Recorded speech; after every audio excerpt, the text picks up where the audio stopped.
ಕೆಲವೇ ದಿನಗಳಲ್ಲಿ ಇದೀಗ ಪಶ್ಚಿಮ ಬಂಗಾಳ ಅಸೆಂಬ್ಲಿ ಎಲೆಕ್ಷನ್ ಆರಂಭವಾಗ್ತಾ ಇದೆ. ಕನ್ನಡ ಮಾಧ್ಯಮಗಳಲ್ಲಿ ಮೊಟ್ಟ ಮೊದಲ ಬಾರಿಗೆ ನಿಮ್ಮ ಅಶ್ವವೇಗ ನಾವು ನಿಮ್ಮ ಎದುರಿಗೆ ಇವತ್ತಿನ ಪೋಲ್ ಅನ್ನು ನಾವು ನಿಮ್ಮ ಎದುರಿಗೆ ತೆರೆದಿಡ್ತಾ ಇದ್ದೀವಿ. ಒಪಿನಿಯನ್ ಪೋಲ್ ಯಾವ್ಯಾವ ರೀತಿ ಇದೆ, ಆ ಭಾಗದ ಜನರು ಏನ್ ಮಾತಾಡ್ತಾರೆ, ಈ ಕ್ಷಣದಲ್ಲಿ ಇನ್ ಕೇಸ್ ಆಫ್ ಅಲ್ಲಿ ಎಲೆಕ್ಷನ್ ನಡೆದ್ರೆ ಯಾವ ರೀತಿಯ ರಿಸಲ್ಟ್ ಹೊರಗೆ ಬರುತ್ತೆ, ಇದೆಲ್ಲವನ್ನ ಕೂಡ ಎಳೆ ಎಳೆ ಆಗಿ ನಿಮ್ಮ ಅಶ್ವವೇಗ ನಿಮ್ಮ ಎದುರಿಗೆ ತರುವಂತ ಪ್ರಯತ್ನವನ್ನ ಮಾಡ್ತಾ ಇದೆ. ದೀದಿಯ 15 ವರ್ಷಗಳ ಚಕ್ರಾಧಿಪತ್ಯಕ್ಕೆ ಬೀಳುತ್ತಾ ತೆರೆ. ಆಫ್ಟರ್ ಲಾಲು ಒಂದು ರೀತಿ ದೀದಿಯ ಈ ರೈನ್ ಏನಿದೆ ಇದನ್ನ ನಿಲ್ಲಿಸಕ್ಕೆ ಯಾರತ್ರವೂ ಸಾಧ್ಯವಿಲ್ಲ ಅಂತ ಹೇಳಲಾಗ್ತಾ ಇತ್ತು. ಮಮತಾ ಬ್ಯಾನರ್ಜಿ ಮಣಿಸುವಲ್ಲಿ ಸಕ್ಸಸ್ ಆಗುತ್ತಾ ಬಿಜೆಪಿ ಅನ್ನುವಂಥ ವಿಚಾರ ಇಲ್ಲಿ ನೆಲಕಚ್ಚಿರುವಂತ ಕಾಂಗ್ರೆಸ್ ಪಕ್ಷ ಪುನರ್ಜೀವನವನ್ನ ಪಡೆದುಕೊಳ್ಳುತ್ತಾ, ಇದನ್ನ ಕೂಡ ಬಹಳ ಇಂಟ್ರೆಸ್ಟಿಂಗ್ ವಿಚಾರ ಇದಾಗಿರುವಂತದ್ದು. ಮತ್ತೆ ಚಿಗುರಿಕೊಳ್ತಾ ಇದೆಯಾ ಎಡಪಕ್ಷಗಳ ಒಕ್ಕೂಟ. ಅಶ್ವವೇಗ ನ್ಯೂಸ್ ನಲ್ಲಿ ಬಂಗಾಳ ಒಪಿನಿಯನ್ ಪೋಲ್ ಅನ್ನು ನಾವು ನಿಮ್ಮ ಎದುರಿಗೆ ನೀಡ್ತಾ ಇದ್ದೀವಿ. ದೀದಿಯ 15 ವರ್ಷಗಳ ಚಕ್ರಾಧಿಪತ್ಯ ಇದೆಯಲ್ಲ, ಯಾರಿಂದಲೂ ಸೋಲಿಸಕ್ಕಾಗಲ್ಲ.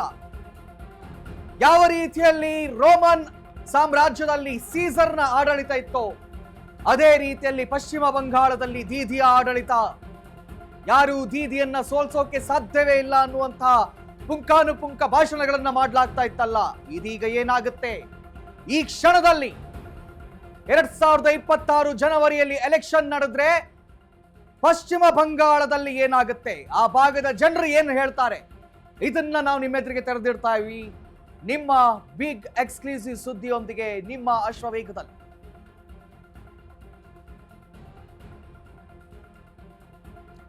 ಇಡೀ ದೇಶ ಬಹಳ ಕಾತುರದಿಂದ ಕಾಯ್ತಾ ಇರುವಂತಹದ್ದು ಈ ಒಂದು ಎಲೆಕ್ಷನ್ಗೋಸ್ಕರ. ಕಾರಣ ಆರಂಭದ ದಿನದಿಂದಲೂ ಬಿಜೆಪಿ ಅವರು ಅತಿ ಹೆಚ್ಚು ಎಲಿಗೇಷನ್ ಮಾಡ್ತಾ ಇರುವಂತದ್ದು ದೀದಿಯ ಮೇಲೆ. ಅಕ್ರಮ ಬಾಂಗ್ಲಾ ವಲಸಿಗರನ್ನ ಸೇರಿಸಿಕೊಂಡು ಆ ಅಕ್ರಮ ಬಾಂಗ್ಲಾ ವಲಸಿಗರಿಂದವೋ ರೋಹಿಂಗ್ಯಾ ಮುಸಲ್ಮಾನರಿಂದಲೋ ದೀದಿ ಗೆದ್ದು ಬರ್ತಾ ಇದ್ದಾರೆ ಹೊರತಾಗಿ ಅವರ ಸ್ವಪ್ರಯತ್ನದಿಂದಲ್ಲ ಅಂತ ಹೇಳಲಾಗ್ತಾ ಇತ್ತು. ಕಳೆದ ಬಾರಿಯ ಎಲೆಕ್ಷನ್ ನಲ್ಲಿ, ಇದೇ ವೆಸ್ಟ್ ಬೆಂಗಾಲ್ ಎಲೆಕ್ಷನ್ ನಲ್ಲಿ ಮಾರಾಮಾರಿ ನಡೆದಿತ್ತು. ಒಂದೆರಡು ಹೆಣಗಳು ಕೂಡ ಉರುಳಿತ್ತು, ನೆನಪಿಸ್ಬೇಕು ನಾನು ನಿಮಗೆ ಇಲ್ಲಿ. ಈ ಬಾರಿ ಬಿಜೆಪಿನ ಟಿಎಂಸಿನ ಅಥವಾ ಕಾಂಗ್ರೆಸ್ ಪಕ್ಷನ ಜನವರಿಯಲ್ಲಿ ಎಲೆಕ್ಷನ್ ನಡೆದ್ರೆ ದೀದಿಗೆ ಜೈಕಾರನ, ಜನವರಿಯಲ್ಲಿ ಎಲೆಕ್ಷನ್ ನಡೆದ್ರೆ ಬಿಜೆಪಿಗೆ ಸಿಗುತ್ತಾ ರಥ. ಕೆಲವೇ ಕ್ಷಣಗಳಲ್ಲಿ ಬಂಗಾಳ ಒಪಿನಿಯನ್ ಅನ್ನ ಎಕ್ಸ್ಕ್ಲೂಸಿವ್ ಆಗಿ ನಿಮ್ಮ ಅಶ್ವವೇಗದಲ್ಲಿ ನಾವು ನಿಮಗೆ ತೋರಿಸ್ತಾ ಇದ್ದೀವಿ. ಕಳೆದ ಬಾರಿಯ ಎಲೆಕ್ಷನ್ ಸಂದರ್ಭದಲ್ಲಿ ದೀದಿಯ ಸಹಚರರು ಧಮಕಿ ಹಾಕಿದ್ರು ಅಂತ ಹೇಳಲಾಗ್ತಾ ಇತ್ತು. ಹೊಡೆದು ಬಡಿದು ಓಟ್ಗಳನ್ನ ಹಾಕಿಸ್ಕೊಂಡ್ರು, ಹಾಗಾಗಿ ಇನ್ಯಾವತ್ತೂ ಅವರು ಗೆಲ್ಲಲ್ಲ ಅಂತ ಹೇಳಲಾಗ್ತಾ ಇತ್ತು. Is it even possible? INGA ಒಕ್ಕೂಟ ಪತ್ರಗುಟ್ಟಿದೆ ಈಗಾಗಲೇ. ಬಿಜೆಪಿ ಇಲ್ಲ, ನಾವು ಸೋಲಿಸ್ತೀವಿ, ಏನಾದ್ರೂ ಮಾಡಿ ಬಂಗಾಳವನ್ನು ನಮ್ಮ ತೆಕ್ಕೆಗೆ ತೆಗೆದುಕೊಳ್ತೀವಿ ಅಂತ ಹೇಳ್ತಾ ಇದೆ. ಪುಂಖಾನುಪುಂಖವಾಗಿ ನರೇಂದ್ರ ಮೋದಿ ಅವರು, ಅಮಿತ್ ಶಾ ಅವರು ಭಾಷಣಗಳನ್ನ ಮಾಡಿದ್ರು. ಇದರ ಎಫೆಕ್ಟ್ ಏನಾಗಬಹುದು? ಮೋದಿಯ ರ್ಯಾಲಿಗೆ ಸಿಕ್ಕಂತ ಅಭೂತಪೂರ್ವವಾಗಿರ್ತಕ್ಕಂಥ ಪ್ರತಿಕ್ರಿಯೆ ವೋಟ್ ಬೂತ್ ಅಲ್ಲೂ ಬಿಜೆಪಿಗೆ ಸಿಗುತ್ತಾ? ಇಂಟ್ರೆಸ್ಟಿಂಗ್, ನಾವು ನಿಮ್ಮ ಎದುರಿಗೆ ತೋರಿಸ್ತೀವಿ. ಈ ಕ್ಷಣದಲ್ಲಿ ಜನವರಿಯಲ್ಲಿ ಎಲೆಕ್ಷನ್ ಆದ್ರೆ ಏನಾಗಬಹುದು ಅನ್ನುವಂಥ ಡೀಟೇಲ್ಸ್ ಅನ್ನ ಕೆಲವೇ ಕ್ಷಣದಲ್ಲಿ ನಿಮ್ಮ ಅಶ್ವವೇಗದಲ್ಲಿ ನಿಮ್ಮ ಎದುರಿಗೆ ತೆರೆದಿಡ್ಲಿದ್ದೀವಿ. ಜನವರಿಯಲ್ಲಿ ಎಲೆಕ್ಷನ್ ನಡೆದ್ರೆ ಗೆಲ್ಲೋದ್ಯಾರು ಗೊತ್ತಾ? ಗೆಲ್ಲೋದು ಟಿಎಂಸಿ. ಸರ್ಪ್ರೈಸಿಂಗ್, ಆದ್ರೆ ನೀವು ನಂಬಲೇಬೇಕು ಇದನ್ನ. ದೀದಿಯ ಚಕ್ರಾಧಿಪತ್ಯಕ್ಕೆ ಬೀಳಲ್ಲ ಕೊನೆಯ ಮೊಳೆ. ಸತತ 4ನೇ ಬಾರಿ ಮಮತಾ ಬ್ಯಾನರ್ಜಿ ಸಿಎಂ ಆಗುವ ಎಲ್ಲಾ ಲಕ್ಷಣಗಳು ಈಗ ಕಾಣಿಸ್ತಾ ಇದೆ. ಹೊಸ ದಾಖಲೆ ಬರೆಯಲಿದ್ದಾರೆ ಬೆಂಗಾಲ್ ಟೈಗರ್. ನರೇಂದ್ರ ಮೋದಿ ಶಾ ಚಾಣಕ್ಯ ತಂತ್ರಕ್ಕೆ ಫಲ ಸಿಗಲ್ವಂತೆ. ಟಿಎಂಸಿಗೆ ಗಟ್ಟಿ ಪೈಪೋಟಿ ಕೊಟ್ಟು ಬಿಜೆಪಿ ಸೋಲಲಿದೆ ಅಂತ ಹೇಳಲಾಗ್ತಾ ಇದೆ. ಬಂಗಾಳದ ಒಪಿನಿಯನ್ ಪೋಲ್ ಇದು.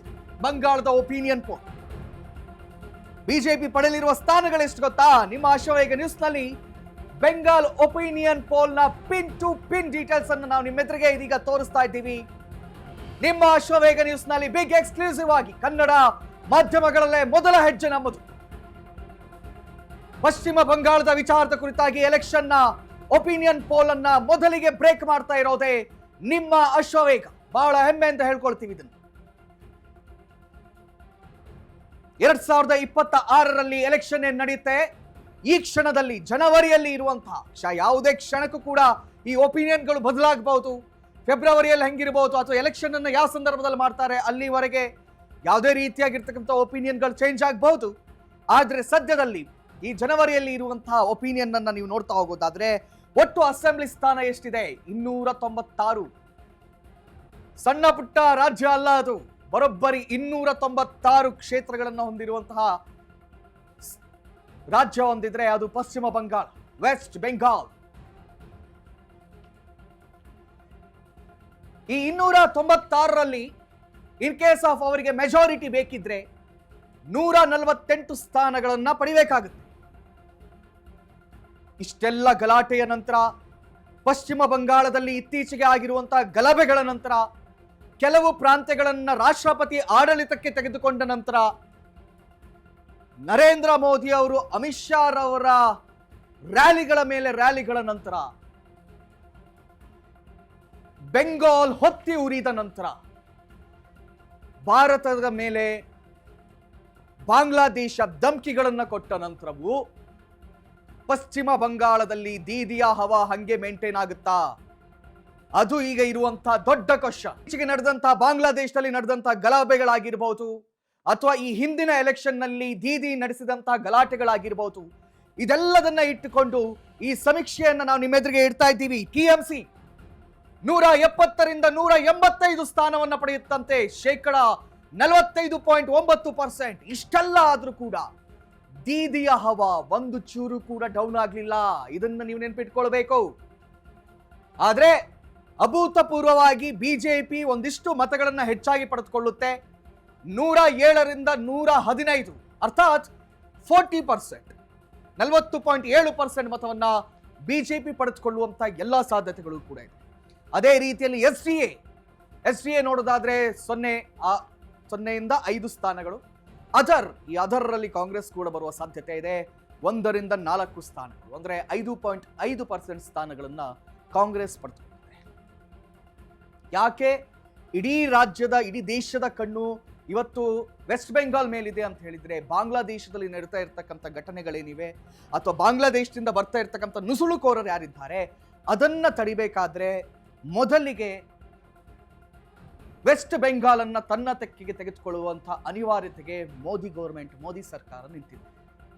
ಕಾರಣ ಇತ್ತೀಚೆಗೆ ಬಹಳ ವಲಸಿಗರು ಬರ್ತಾ ಇದ್ದಾರೆ, ವೆಸ್ಟ್ ಬೆಂಗಾಲ್ ಮೂಲಕವೇ ಬರ್ತಾ ಇದ್ದಾರೆ. ಸ್ವತಃ ದೀದಿಯೇ ಎಲ್ಲರನ್ನ ಬಿಟ್ಕೊಳ್ತಾ ಇದ್ದಾರೆ.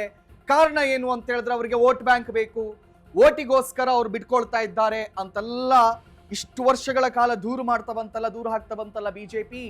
ಈಗ ಅವರಿಗೆ ಈ ವೆಸ್ಟ್ ಬೆಂಗಾಲ್ ಅನ್ನ ಗೆಲ್ಲಬೇಕು ಅನ್ನುವಂತ